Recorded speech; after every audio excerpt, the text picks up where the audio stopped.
বলি বন্ধুরা, দাদারা, দিদিরা, ঘটনাটা শুনে আপনারা হাসবেন ন কাঁদবেন, নিজেরাই খুঁজে পাবেন নাই।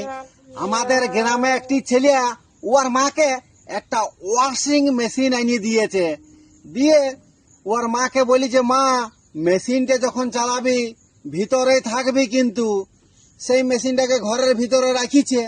দিয়ে ওর ছেলেটি বাইরের দিকে কোথাও গেছে, আর ঘরকে আসে ওর মাকে কিন্তু আর দেখতে পাচ্ছে নাই। ওর মা করেছে কি, মেশিনটা চালাই দিয়ে ঢাকনাটা খুলে জামা কাপড় ভিতরে ঢুকায় আর নিজেও ভিতরে ঢুকিয়ে আর বসে আছে।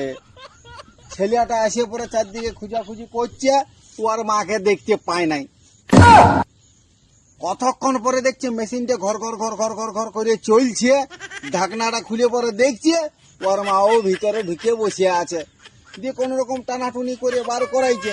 বলছে, হ্যাঁ গো, তুই মেশিনটার ভিতরে ঢুকে কেন বসে আছো? বলছে, হ্যাঁ বাবা, আমি মেশিনটার ভিতরে যদি না ঢুকি তাহলে তোর কাপড়গুলো কে কাচিয়ে দিবে? ঠিক বলেছো।